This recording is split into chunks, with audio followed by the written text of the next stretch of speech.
esta clase que vamos a tener esta tarde con algo que tal vez no se dice en los libros, pero que todos los que hemos pisado una sala de audiencia lo sabemos. En juicio no gana la persona que esté más preparada, gana el que entiende cómo se mueve la prueba. He visto fiscales que se saben el código de memoria y llegan a perder el caso por no saber contrainterrogar o en su caso por no saber interrogar. Eh, También defensores que gritan, que reclaman, que citan jurisprudencias completas, pero que pues se les pasó objetar una sola vez y con eso, pues bueno, pues llevan ya el tema de pueden incluso inclinar la balanza si tenían una cuestión que pudiera haberles ayudado, simplemente por haber dejado pasar un tema que pudo haber sido importante para su teoría del caso. Pues esto pues cambia totalmente pues el pronóstico que pudiera llegar a darse en una sentencia, ¿no? He conocido víctimas completamente revictimizadas porque su asesor jurídico no supo explicar por qué la prueba pericial pues contaba con la metodología suficiente, ¿no? En este supuesto, pues bueno, podemos advertir que hay casos donde la propia prueba pericial puede ser excelente, puede tener todo el método científico, puede tener pues muchas cuestiones importantes. Sin embargo, por una mala exposición o un mal desahogo de la misma, el perito se queda con la información y el juez no escucha y por lo tanto es como si no hubiera presentado nada, ¿no? Esto, pues bueno, es una lucha para donde se va a tener que probar todo. Si no entienden la prueba, pues te van a comer vivo. Si no se sabe ofrecer, la van a rechazar. Si no se sabe defender la misma prueba, pues simplemente no va a tener validez. Y esto, pues bueno, es sumamente importante dentro del campo de lo que tenemos que analizar esta tarde. Por eso es que decimos que la prueba, pues, es un campo de batalla, ¿no? Y el que entra sin estrategia entra totalmente desarmado. Para esto, pues bueno, voy a servir citar una frase de Sun Tzu, del arte de la guerra, que señala que la suprema excelencia en la guerra no es ganar cada batalla, sino quebrar al enemigo sin luchar. Permítanme un momento, ¿eh? Entonces, hoy vengo a hablarles de mi experiencia en el litigio, en donde he visto con mis propios ojos cómo se han caído casos por una mala estrategia probatoria. He observado cómo el Ministerio Público tiene que justificar una prueba frente a un juez que ya tiene un criterio, que ya trae un criterio armado. He visto cómo llegan a las audiencias presionados, sabiendo que si les tumban un solo medio de prueba, pues la víctima se va a quedar sin justicia, ¿no? Presenciamos cómo algunos fiscales en esa desesperación de intentar defender incluso lo indefendible, como a veces, ¿por qué? Porque llegan a confiar más en la narrativa que en la propia solidez de los dictámenes. Y sí, también hemos estado frente a ellos combatiendo como defensores y desarmando periciales que parecían incuestionables, pero que se llegan a caer solamente con rascarle un poco. ¿Por qué? Porque la metodología no la aplicaron bien, porque el perito improvisó o porque el testigo ya había declarado una cosa y al final de cuentas terminó declarando otra cosa. Entonces, todo esto nos lleva a ver justamente cómo tiene esta importancia la propia prueba pericial, que con una buena objeción bien colocada puede llegar a cambiar el rumbo del juicio, del propio juicio, ¿no? Simplemente basta estar atentos.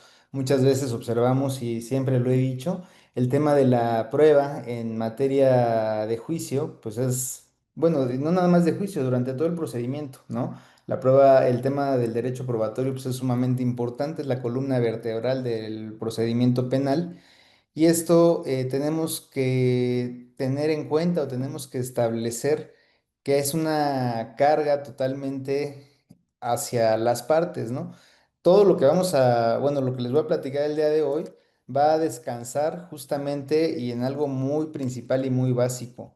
Y ustedes se podrán dar cuenta, digo, quienes ya litiguen o quienes estén estudiando derecho, pues podrán corroborar lo que les voy a confirmar, ¿no? Si no se conoce la carpeta de investigación, pues prácticamente es como ir a la guerra sin una estrategia. Veo en ocasiones en redes que llegan a subir que se les hace costumbre llegar a las audiencias y 5 minutos antes revisar rápido lo que viene en la carpeta y pues ahora sí vamos a entrar a llevar la audiencia, ¿no? Es una cuestión sumamente irresponsable porque no nada más está en juego el prestigio del abogado, está en juego la libertad y la libertad de una persona y la dignidad y la verdad de la víctima, ¿no? Entonces, pues estas prácticas son un tanto irresponsables que digo, no entiendo por qué hay abogados que hasta lo presumen como si fuera una broma, pero pues, realmente no es una broma, pues eso es una irresponsabilidad. Entonces, como todo esto, en la práctica, pues bueno, me ha tocado pelear porque se reconozca la pertinencia de una prueba emocional, un dictamen en psicología, que pues no llegan muchas veces a ser objetados, esta lucha constante con la fiscalía cuando uno es defensor o al revés, cuando uno es asesor jurídico, la cuestión de llevar a cabo la defensa de lo que ofrece el Ministerio Público, pues también, ¿no? Porque en ocasiones suele haber ciertos conflictos propios de la investigación. Por eso, en cuanto al papel del asesor jurídico, es un tema muy importante, aunque pues muchas veces se dice, ah, pues es que el asesor jurídico es como un elefante blanco, que nada más llega a querer adherirse a lo que manifiesta el Ministerio Público, porque hay esa falsa creencia o error en el pensamiento de algunos abogados, no digo todos, porque pues como en todo hay excelentes abogados que son asesores jurídicos, pero sí uno se llega a percatar, ¿no? Que dicen, se confía el asesor jurídico, dice, ah, pues todo el trabajo lo va a hacer el Ministerio Público y pues ya nada más el asesor llega a ver qué más puede hacer, ¿no? Entonces les digo, todo se resume en la cuestión de que no llevan a estudiar las carpetas y pues, lo más fácil es adherirse o solamente hacer alguna manifestación que en ocasiones llega a estar un tanto fuera del lugar, ¿no? He observado también lo que llega a pasar desde la perspectiva del juzgador que ustedes conocen, ¿no? El juzgador pues no investiga, no actúa, no defiende, pero tiene el poder de admitir o rechazar pruebas, de marcar el ritmo del juicio, de sostener o desestabilizar toda una teoría del caso con solo una resolución. Y ahí es donde queda claro que la prueba no es un trámite, es el centro de combate, ¿no? Por eso digo, la plática del día de hoy pues, lleva el propio título, porque tenemos que ver esto como pues, al final del día somos abogados, somos estrategas, tenemos que ser estrategas para poder llevar a cabo todo el planteamiento dentro de un proceso, defender o en su caso ayudar a coadyuvar en una acusación y saber qué piezas vamos a manejar, saber con qué elementos probatorios contamos para que esto pueda llegar a buen término. Porque quien no entiende estos temas, quien no los domina, pues está condenado a litigar a ciegas, ¿no? Y esto, pues evidentemente los va a llevar a un rotundo fracaso. Y por eso, pues bueno, estamos aquí hoy, no para aprender fórmulas, sino para comprender que la prueba es la estructura sobre la cual se va a construir una verdad procesal. Jordi Ferrer Nieva, supongo que ustedes lo han llegado a escuchar, ¿no? Y si no, pues bueno, los invito a que lo lean. Un autor español que tiene obras bastante interesantes respecto al derecho probatorio. Él señala que el derecho a la prueba no es un privilegio del litigante, es una garantía de racionalidad del proceso, que la legitimidad de la sentencia va a depender de que haya sido construida con base en razones probatorias y no en instituciones, no en intuiciones ni en creencias, ¿no? Aquí no se vale decir es que yo creo que pudo haber pasado. Ah, es que yo creo que la víctima está mintiendo. Esos son razonamientos que dejémoselos a personas que pues desconocen del derecho, que no están preparadas, porque sí, pues es conforme a sus creencias, pero nosotros nos basamos en la ley y la ley es clara, es precisa y son elementos que tenemos que tener a la mano. Las creencias, dejémoslas para el lado religioso, porque aquí no venimos a creer, aquí venimos a combatir con convicción, ¿no? Que esta es una parte toral en lo que se tiene que hacer. ¿Por qué? Porque el juicio no es un acto de fe, no es sobre quién parece más sincero, quién llora más, quién levanta más la voz, que si el defensor ya gritó, ya se peleó con el juez. Esas son cuestiones ajenas totalmente al proceso, al procedimiento. Y muchas veces digo, no es recomendable, pero pues ya es de cada quien. que llegan abogados que creen o consideran que por irse a pelear con el juez, pues les van a dar la razón o van a imponer respeto, cuando esto no es así, ¿no? Uno puede llegar y pelearse, sí, pero siempre tiene que traer la razón, el fundamento legal de por qué estamos siendo o por qué estamos actuando de tal manera, ¿no? Esta es una de las circunstancias que tenemos que tomar en cuenta.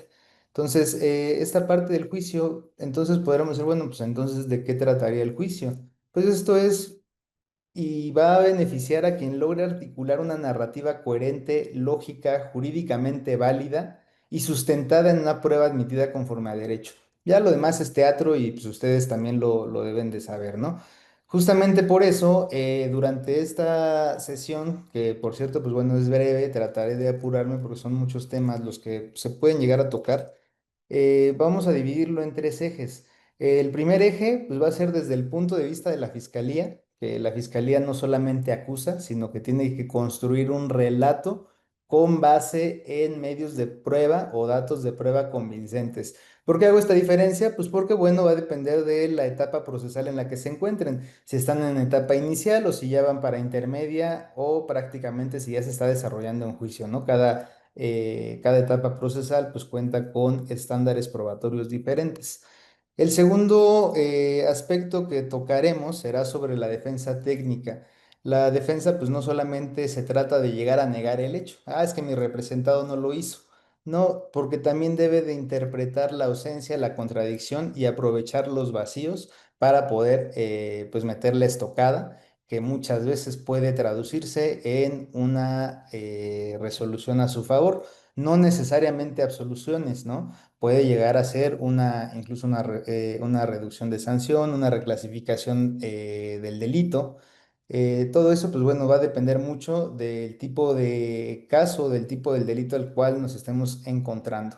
Entonces, y el último eje temático que tocaremos, bueno, penúltimo, porque me faltó hablar de uno, es respecto del asesor jurídico. El asesor jurídico que tiene que reconstruir la voz de quienes muchas veces fue rota, que pues prácticamente las han dejado sin dignidad o incluso, pues bueno, hasta se ha hecho, digo, dependiendo del delito, que pues pierdan la vida, ¿no? Entonces, todo esto le toca al asesor jurídico transformarlo en prueba para podérselo exponer ante el juez. Esto es parte de la labor del asesor jurídico y por eso les decía que pues no basta solamente con llegar a decir, pues me adhiero a lo manifestado. Y la perspectiva del juzgador, ¿no? Porque digo, al final del día, mientras no entren las herramientas digitales a nuestro proceso penal o incluso a nuestro sistema mexicano, pues bueno, podremos seguir señalando que pues el juez es la investidura de una persona, ¿no? Al final del día pues también es una persona y las personas cometemos errores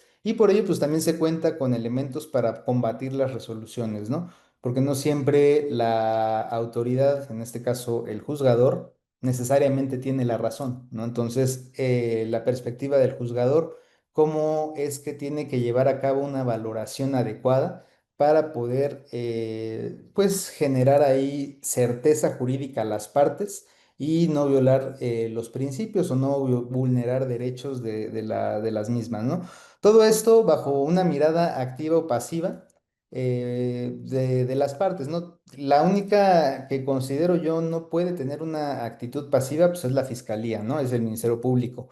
Pero de ahí la defensa puede tomar el papel de defensa activa o defensa pasiva, ya dependerá de la estrategia de cada quien. Yo creo que ni yo ni ningún otro profesor podría establecerles de manera genérica en qué delitos o en qué momentos se puede ejercer una u otra, porque esto va a depender mucho del caso concreto, de revisar qué medios de prueba hay, cómo está integrada la carpeta de investigación y de ahí se puede determinar. Digo, en lo personal, yo nunca he estado a favor de las defensas pasivas porque son un tanto peligrosas, ¿no? Si todo se construyera conforme a derecho, la defensa pasiva, pues sí sería un medio para poder defender a una persona, ¿no? Pero digo, quienes litigamos y quienes hemos estado al frente de los asuntos, observamos que a pesar de que haya medios de prueba mal recabados y que podemos decir, pues es que prácticamente el Ministerio Público con lo que tiene no va a poder llevar a una sentencia porque pues, el juez va a observar y posiblemente en un contrainterrogatorio la defensa lo tumbe. Pues me voy sin pruebas y en el contrainterrogatorio pues tumbo el medio de prueba que la fiscalía está ofertando. Es muy peligroso, puede ser, puede resultar, sí, pero como les decía al principio, no estamos para actos de fe y de decir, "Ay, pues ojalá que el juez valore de manera correcta lo que le tumbé al Ministerio Público y esto pueda salir a favor del acusado, ¿no? Esta es una cuestión que les digo, pues no debería de ser así, pero ya es cuestión de cada quien. Siempre pues vamos por una cuestión de una defensa activa, en donde se hagan actos de investigación. Recordamos justamente que pues en el propio Código Nacional de Procedimientos Penales abre la puerta a que la defensa lleve a cabo sus actos de investigación, ¿no? El artículo 216 lo establece que tanto la asesoría jurídica como la defensa pueden llevar a cabo actos de investigación. Entonces, pues los invito a que se preparen porque muchas veces lo damos por hecho, pero tenemos que pensar y preguntarnos y posiblemente replantearnos qué es una prueba admisible, cómo se ataca un dictamen, qué pasa cuando la víctima recuerda mal o cambia lo que dijo en su primera entrevista y llega a un juicio y dice otra cosa que no está dentro de la carpeta. ¿Cómo se gana el terreno probatorio antes del juicio? Porque esto pues no es una clase más, sino que tenemos que verlo como una sesión de una estrategia, ¿no? Muchas veces lo he comentado con otros alumnos y el proceso pues es prácticamente como una guerra, o sea, la guerra se basa en estrategias y lo pueden incluso hasta aterrizar en un juego de ajedrez, ¿no? Puede que no gane quien tenga el mejor argumento, pero va a ganar el que haga la mejor jugada y el que sepa cómo excluir, qué se ofrezco, qué no ofrezco. Pero todo esto va a partir de la idea de cómo se estudie la carpeta de investigación, ¿no? Porque bien, el juicio no es nada más llegar ya llegué al juicio y pues vamos aquí a interrogar y contrainterrogar.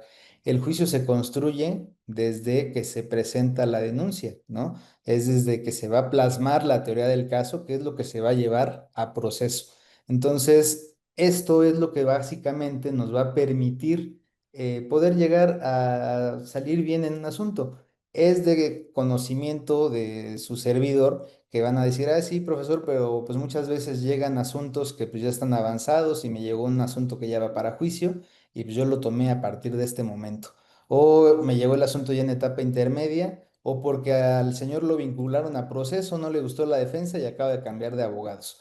Eso no resta la importancia y se tiene que ver con los mismos ejes, ¿no? Entonces, como dice, digo, es una obra que yo les recomiendo, posiblemente ya la hayan leído, si no, pues léanla, la de Robert Greene, de las leyes del poder, en donde señala que hay que planificar hasta el final, porque el que no prevé la emboscada caerá en ella.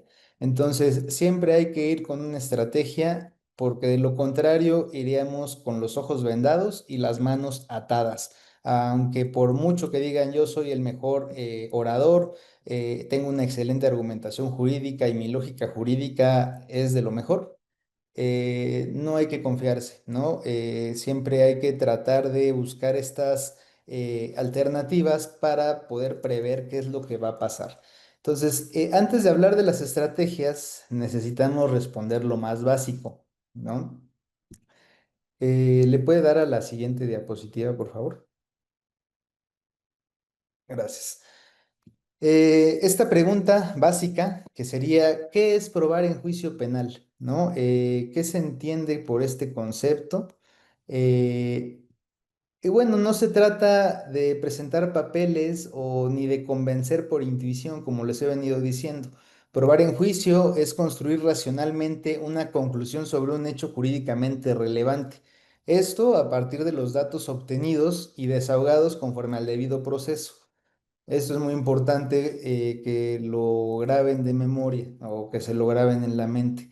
Todo lo que se recabe debe de ir conforme al debido proceso, porque de lo contrario podrán incurrir en que en alguna etapa del proceso mi contraparte solicite la nulidad, ¿no? Ya sea porque el medio de prueba o el dato de prueba es ilícito o es ilegal. Entonces, Pues hay que justamente evitar este tipo de circunstancias, ¿no? ¿Qué es la prueba en sentido jurídico, de tanto que se habla de la misma, ¿no? Este autor que ustedes ven en pantalla, Howard Vega, lo define como el instrumento que permite al juzgador tomar una decisión racional y fundada sobre los hechos. Que prácticamente aquí tenemos que el juzgador tiene que quitar cualquier tipo de estereotipo personal o cualquier sesgo cognitivo y tomar una decisión racional con base en lo que le están presentando las partes. Jordi Ferrer establece que la prueba no busca la verdad absoluta, sino una justificación racional suficiente. Y de algo, pues estamos seguros, no hay una certeza absoluta y lo que se exige es justificación racional suficiente, intersubjetiva y jurídicamente válida. Que esto es lo que va a llevar a que justamente se pueda establecer pues un debate correcto y que en su momento pues el juzgador tenga las herramientas suficientes para emitir su resolución, ¿no? Entonces, por ejemplo, tendríamos el caso de que hay un testigo y vio algo, pero no basta con eso, o sea, no nada más es de que venga el testigo y dijo, ah, pues sí, yo vi que pasó algo. Hay que cuestionar. Ese testigo, cuando fue a declarar en sede ministerial, fue protestado, se advierte que no hubo coacción para que fuera a declarar y en su momento, cuando llega a juicio, qué tan bueno fue el contrainterrogatorio que se le planteó. Entonces, tal vez hasta ese momento se le pueda considerar como prueba, ¿no? No basta solamente, y esto va muy enfocado porque digo, la mayoría, o espero que sí, la mayoría tenga ya los conocimientos jurídicos necesarios, pero esto es lo que causa muchos problemas en la sociedad. Llegan los asuntos, salen las noticias y simplemente porque el hecho que hay una imputación en contra de una persona, pues el juicio social lo tiene por cierto, ¿no? Pero se pasa por alto todo esto que les estoy comentando. Ustedes deben saber también que, pues bueno, el dato no es igual a la prueba, ¿no? Tenemos estándares probatorios dentro del Código Nacional de Procedimientos Penales y que nos marcan los tres momentos en los cuales se le va a dar una denominación a cada, pues digámoslo así, a cada evidencia que se tenga, ¿no? La prueba es el dato procesado bajo las reglas lógicas y legales. Es información que surge de los medios de prueba que han sido sometidos a interrogatorio y al contrainterrogatorio, donde ya se ha extraído información valiosa y de calidad para que el juzgador pueda utilizarla en su momento y pueda emitir una sentencia, ¿no? Básicamente, pues la prueba la vamos a tener producida hasta juicio. eh, Porque va a ser justamente donde se tiene que basar el juzgador, ¿no? El juzgador no puede sustentar su resolución en algo que no le genera convicción, porque pues ahí estaría violando derechos humanos y habría una inseguridad y no habría una falta de certeza jurídica hacia las partes. El Código Nacional o la Ley del Enjuiciamiento Penal lo señala en su artículo 261. ¿Cuáles son los tipos de prueba que existen en el procedimiento penal acusatorio, ¿no? Pues tenemos el dato de prueba, el medio y la prueba, ¿no? Y en ese orden que nos da el propio código, pues son los puntos en los que se va a ir generando la información, ¿no? El código pues es más o menos claro en cuanto a las definiciones, pero pues estas se van a comprender de una mejor manera al momento en que pues ya estén en la práctica, ¿no? Cuando llevan al dato de prueba que hace la referencia a la fuente de información, el medio de prueba es sobre el órgano que reproduce esa información y la prueba, pues bueno, justamente es cuando ya se emite un razonamiento o aquello que va a lograr que el juzgador tenga convicción para poder arribar a una conclusión. ¿Por qué va a ser prueba? Porque es como si ya estuviese depurado, ¿no? Ya se le examinó al medio de prueba en juicio y el juzgador obtiene esa información de las partes y al momento en que la va a utilizar para emitir su sentencia, pues bueno, se convierte en prueba. ¿Me ayuda con la siguiente, por favor? Diapositiva. Entonces,